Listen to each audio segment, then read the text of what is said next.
الحمد لله الذي علم القرآن خلق الإنسان علمه البيان والصلاة والسلام على خير الأنام نبينا وسيدنا وحبيبنا محمد وعلى آله وصحبه أجمعين. صلوا على رسول الله. اللهم صل وسلم وبارك على سيدنا محمد صلاة تفتح لنا أبواب الرضا وتيسير وتغلق بها عنا أبواب الشر وتعسير.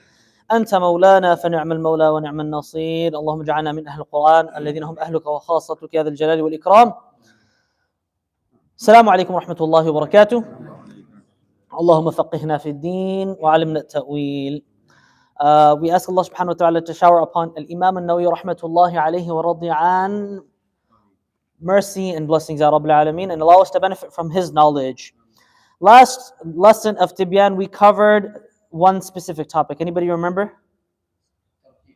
أن تقرأ بصوت حسن وصوت جميل.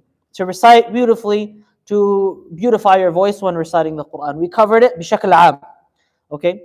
Now we're going to go a little, so there are aspects that I covered in that halaqah that I'm not going to touch about in this one, and there are many things in this halaqah that I chose intentfully not to talk about last week because it's a lengthy topic, and it was actually a part of my thesis. So before I go into the details that Imam An-Nawawi wrote, I'm going to tell you what I summarized from all of the readings that I did from this book and that book and this book. This is a small risala latifa, written by a scholar from Al-Qura about the topic of, is it permissible to recite with the melodious tones in the Quran?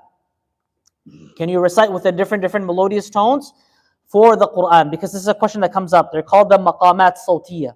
If you've ever heard of the maqamat sawtiyah, then this is your first time, or it's going to be the time inshallah where things become very clear to you, because you'll find some scholars that go online, or not online, but it's they'll give fatwa that it's not allowed, it's impermissible, and with full respect to all scholars, of course, and ikhtilaf is something that we found in the ummah from the earliest of times. So to assume and to expect no one to have ikhtilaf now is strange. You know, وَاعْتَصِمُوا بِحَبْلِ جَمِيعًا وَلَا تَفَرَّقُوا is in the foundational aspects of faith. For us to not separate is in the usul, is in the foundational aspects of faith. But don't we have Hanafi, Maliki, Shafi'i, Hanbali spoke about Al-Fajr Quran? Don't we have the four madhahib? So are they not following the ayah, hold fast to the rope of Allah and don't split? No. They're all holding fast to the rope of Allah. It's when we use the madhahib and we use differences of opinion to now attack one another, this is what is not allowed. So I have full respect to scholars that may take another opinion, but from my humble understanding and from what I've read from scholars, and alhamdulillah, I've read to over a dozen mashayikh for ijazat in Quran. So what I've gathered is the conclusion that I'm going to give you today. I'll read it in Arabic, the conclusion, and then in English, and then we'll go into it a little bit more in detail, inshallah ta'ala. So for those that know Arabic, you'll benefit. في الختام, these are my words, okay? إن تلاوة القرآن بالمقامات عندما تتم بنية صحيحة وفقا لمبادئ التجويد تعطي التلاوة روحا وجمالا وتبرز معاني القرآن الجميلة. أما المصطلحات المذكورة في كتب التجويد والقراءات مثل الترعيد والترقيص فلها دلالات محددة تتعلق بالتحريم بالحرمة، وقد أخطأ البعض في تطبيقها على قراءات سليمة موافقة مطابقة للسنة التي جاءت بالترجيع صلى الله عليه وسلم. Okay? He read بالترجيع. إن سوء فهم هذه المصطلحات وتطبيقها من قبل بعض العلماء المعاصرين قد أدى إلى انتقادات غير مستحقة، ولكن عند فهمها بشكل صحيح يمكن أن تكون المقامات والترجيع وسائل نافعة لربط الفهم والتأمل في معاني القرآن بين القارئ والمستمع. These were my words at the end and conclusion of the issue of reciting the Quran بالمقامات الصوتية in the different melodious tones. So I'll read it in English. In conclusion, the integration of maqamat in the tilawah of the Quran, when done with the correct intention and adherence to the principles of tajweed. What is tajweed? You give each letter its right based off the makhraj it is coming from and the characteristics and the qualities that it has. You do that. If you do that and then you add the different maqamat, the different melodious tones, then it actually enhances the spiritual connection that a person can have and experience with the recitation of the Quran, reflecting and showing the beauty and depth of the Quranic message. While traditional terms like tar'id and tarqis, which we discussed last week, when people dance with their voice, we're not talking about this. This is what is impermissible, okay? But tarji', the shakes of the voice, or using maqamat, it's like, I'll stop here, but it's like flavors. It's like flavors that a person gives in recitation. Even naturally, without anyone even having to try. When you read the Quran, you're reading with a tone. When you're reading the Quran, you're reading with a tone. Everyone here reads with a tone. Dr. Junaid reads with maqam rast, the maqam of Sudais. Alhamdulillahi Rabbil Alameen, Ar-Rahmanir Rahim. Brother Tariq, he does the Hijazi style, the style of the people in Medina, Mecca, and Jeddah. He reads in this style. So each person who reads Quran, you'll find that they have a certain style naturally. It comes, okay? So why is it beautiful to study the maqamat? I'll tell you. But first, let's go over what the different maqamat are. Suni'a, say suni'a. Suni'a bi-sihr. Or suni'a bi-sahar. Suni'a bi-sahar. Or suni'a bi-sihr. It's crafted with magic. Each letter of this gives you one of the different maqamat. These are not all of them, but these are the main ones that then different maqamat kind of flow under. Okay? So Sad goes back to Saba, which is a Persian word which means a gentle and pleasant breeze. Okay? And this maqam is known for what type of emotion? Sadness. And even sadder than maqam Saba is the one I read in Salat al-Isha. The one I read in Salat al-Isha was maqam al-Lami. It's an Iraqi tone. Okay? And so it's like this. أعوذ بالله من الشيطان الرجيم بسم الله الرحمن الرحيم. It's a very sad tone. It's like you're longing for something. It's as though something is lost. And when you take this type of maqam and you apply it with the rules of tajweed, and then you recite, for example, the story of Nuh alayhi salam.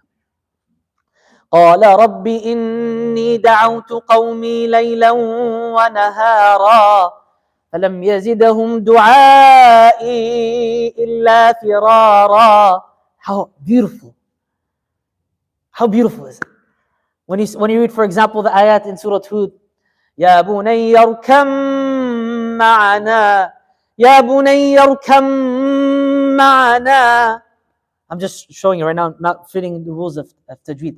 Or for example, when you read it in the verse in Surah Al-Tahrim, where Asiya alayhi salam, she's making a dua, Ya Allah, save me from Fir'aun. وضرب الله مثلا للذين آمنوا امرأة فرعون إذ قالت رب ابن لي عندك بيتا في الجنة ونجني من فرعون وعمله ونجني من القوم الظالمين. Allah, just makes you want to fall into tears. Or when you think that Rasulullah sallallahu alaihi wasallam, when his son passed away, and just out of humanity, you would have a sense of emotion towards that. But what did Abu Jahl go around and do? He mocked him, saying that he's abtar. Nothing will continue on after him. His legacy will not continue. So when you recite, and the pain of Rasulullah sallallahu alaihi wasallam after losing his son, and anybody that has children, you know that the pain of losing a child, this is something that we ask Allah to never test us with. Say Ameen. And so Rasulullah, he loses his son, and he's going around taunting him. And then Allah gives him, إِنَّا أَعْطَيْنَاكَ الْكَوْثَرَ فَصَلِّ لِرَبِّكَ وَانْحَرْ إِنَّ شَانِئَكَ هُوَ الْأَبْتَرُ. Ya Allah, this is the halawa of the Quran. When it's recited and you apply the maqam to the verses that fit it so beautifully, it just makes you fall.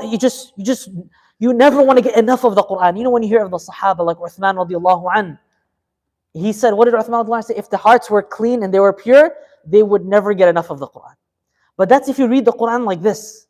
But if everywhere in the Quran, the same feeling. If you're reading a happy tone in these verses, are you going to feel it in your heart? You're not. Are you going to feel it the way you're reciting the ayat of Jannah and the ayat when Yusuf alayhi salam gets back with his family?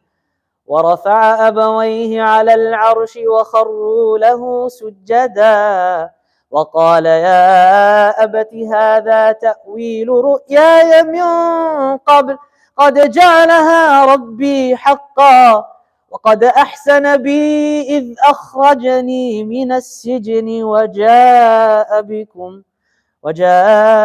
بكم من البدو من بعد أن نزغ الشيطان بيني وبين إخوتي إن ربي لطيف لما يشاء إنه هو العليم الحكيم. You're reciting the ayat and you're imagining Yusuf alayhi salam reuniting with his family. You see how powerful maqamat are. You see, this is when it's applied properly. But for people to come and be strict, ما فهمتم أصلا ما هي المقامات.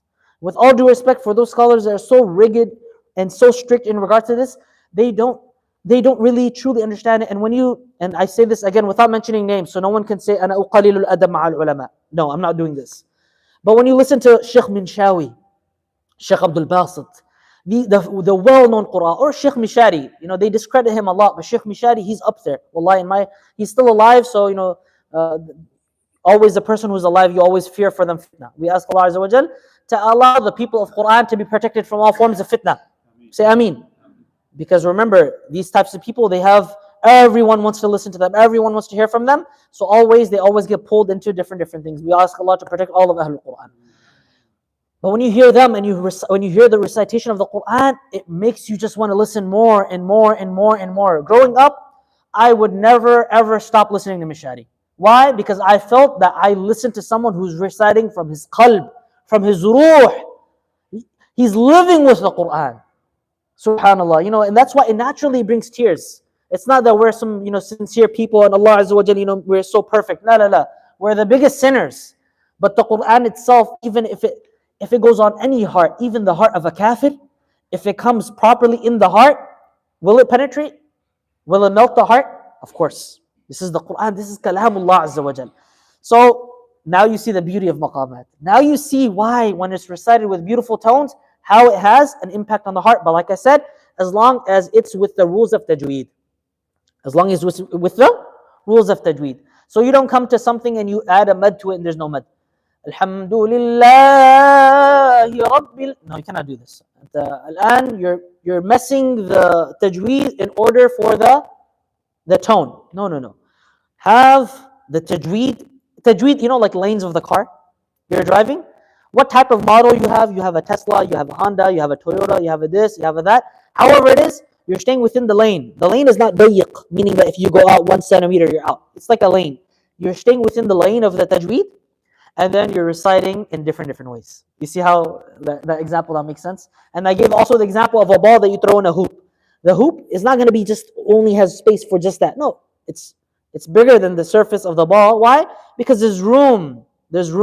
So sometimes when people say 100% tajweed has to be exactly, when you listen to their tilawa, ma'alish, you want to sleep. But it's not because of the Quran. It's because you're supposed to recite it bil qalb, with your heart, with khushu'.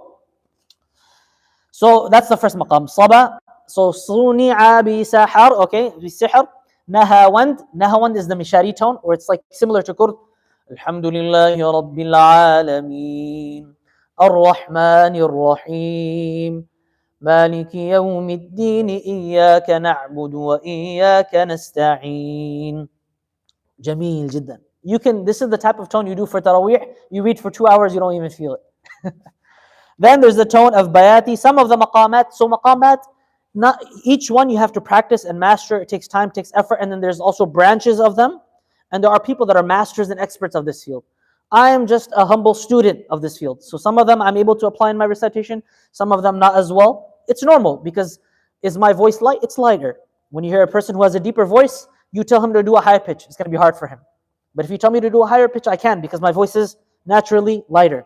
Some people, Allah gives them such a gift that they can go all pitches. When you hear Mishari al-Afazi, he goes deep and then he goes really high. How? Allah gave him a gift. MashaAllah, tabarakallah. So there's also bayati. Ajam is the sweet one. Alhamdulillahi Rabbil Alameen. Ar-Rahmanir Rahim. Maliki Yawmiddin. That's a very sweet, beautiful, melodious tone. It's as though you're in a garden. Right? It makes you feel like you're in a garden. And then there's bayati, there's sika. Sika It's one of the oldest maqamat. It's very beautiful as well for Quran. Hijaz is of course the one that is well known and recited in Hijaz, of course. All of the shuyukh of Medina and Mecca, you'll find that they recite with the maqam Hijaz. It's natural. Sheikh Ayub, for example, master. Sheikh Ayub was a master of maqam Hijaz. You listen to Sheikh Ayub, like it's the best example. And also Rast. Rast, you see all of them. Rast is good, like Shuraim, Sudais, they all recite with Rast. And there's also other maqamat. So that's just something I wanted to mention from what I wrote. Now we'll go into what Imam al-Nawawi said. This is a small book, as I mentioned, Islah Risala, that goes over the topic in detail. I read through it. The khulasa of this is exactly as I mentioned. You stick with the rules of tajweed, and then you recite it beautifully with your heart. You're not overdoing it. You're not intentfully saying that, oh, I'm going to do this maqam because I'm in this and this. No, no, no. Iqra al-Quran, read Quran with your heart, and you'll find that your voice takes you where it's going to go. You know? But if you study them properly under a sheikh, which I did, alhamdulillah, I studied it with my teacher, Ustad Imran Salha when I was a teenager, long time ago. And then, Yusuf Edagouche, the Edagouche brothers, Abdul Karim Edagouche, Abdul Karim, the famous Moroccan brothers, they're all over the internet. I studied with them. And so when you study with someone, you kind of have to practice it and break the windows. It improves. It improves. Your voice is not what it is. Ibrahim, mashallah, you're reading Quran, you're memorizing the Quran now. Don't think that, people have better voices than me. Those Somali kids, mashallah, their voices are so nice. You can improve your voice too. It's like what? It's like you're in a wall. If you keep hitting the wall, keep practicing, it's a muscle. When you train your biceps every day, mashallah, for 2 years, your biceps are going to grow, yes or no? If you have protein, you sleep properly, it's going to grow. If you train your voice, you read as loud as you can, okay? In the house, in the closet. I used to go in the closet so that I wouldn't bother anyone. And then just read as loud as you can. Train it. Drink hot fluids. These are the types of things that open up your voice. And the more time you spend, of course, the more effort you have. And then also, there's an element to it that is hard work, and there's an element to it that is talent, that is gifted by Allah. Because how my voice is deep, light, whatever it is, this is from Allah Azza wa Jal. But don't think that it's just talent. It's also hard work. It's both. So these are small things that people usually don't understand about the Quranic recitation. And I'm saying it to you all so that inshallah you can also improve in your Quranic recitation. I'm not going to go into too much detail about what Imam al-Nawawi says because, I read through it.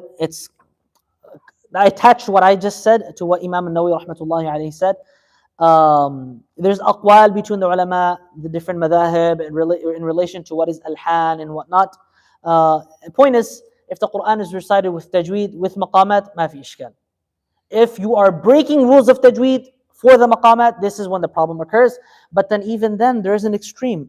And this is exactly what inspired me to go through with my PhD thesis, because I saw people that were qurra, reciters of Quran, giving ahkam fiqhiyya, rulings that are for which group of scholars? The legal jurists. To say whether a recitation is haram or halal, is that what the reciter is supposed to do, or the faqih is supposed to do? The faqih who also has knowledge of the science of the Quran. But for them to come and say that the recitation that falls outside of the rules of tajweed is haram, I've heard this, my own ears. Qurra, they'll say that it's haram. That if they go up and they add extra letters, this is haram. What do you mean haram? What do you mean haram? So this is why wajib according to qurra is different than wajib according to fuqaha. And what qurra are saying is in terms of reciting the Quran as was taught by the Sahaba to us.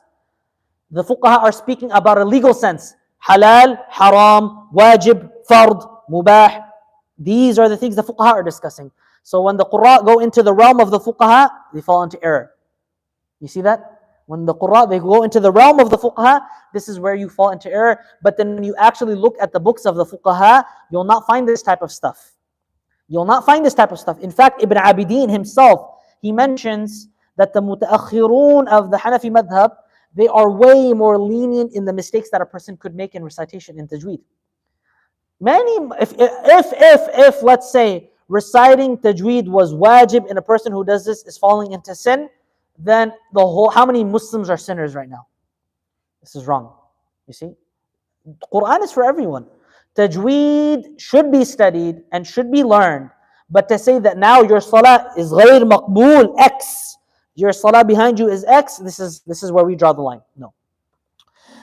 So the second part, Imam Nawawi, he goes and he discusses about how the Sahaba radiallahu anhum and the Prophet sallallahu alaihi wasallam, they would seek out beautiful recitations. They would like to go out and seek out beautiful recitations. So this is something that we find from our pious predecessors, that it's natural that a person wants to hear Quran from a voice that attracts them to the Quran, that brings them to the Quran. If I tell you that music is haram, okay, and I tell you that the people of the Arab, prior to even the Quran being revealed to them, they would sing poetry. They would sing poetry, yes or no? The different qasa'id and different things. Would they sing it, yes or no? Yes, they would. It would be the way they pass by time and whatnot. You know, the Quran, if it's recited beautifully and recited with your heart and recited in different tones and recited in different ways, and then the different qira'at, you would not think about these different singers and musicians and this alhamdulillah. Because when I grew up, I didn't know who Drake was and this person was and this person was, all these different rappers and trappers and new styles that they bring out. I knew Sudais, I knew Shuraim, I knew Mishari, I knew Ayub, and my wife was asking me, how do you get into the culture of this? I said, إذا أنت تعيش مع القرآن بهذه الطريقة, you're gonna fall into it like this. One of the brothers I used to know in California, he called me recently, and the whole discussion we were having was about the different Qur'an, Sudais, Shuraim, and Mahr Mu'ayqali, and Ali Jab. You see? Yes, all of the different Qur'an. So instead of attaching our children and ourselves to different musicians and different things, let's attach them to the reciters of the Qur'an. And this will naturally bring our hearts to the Qur'an. We ask Allah subhanahu wa ta'ala, Allahumma ja'alna min ahli al-Qur'an, الذين هم أهلك وخاصتك يا ذا الجلال والإكرام. وصلى اللهم على سيدنا ونبينا وحبيبنا محمد وعلى آله وصحبه أجمعين. السلام عليكم. الحمد لله. يا الله.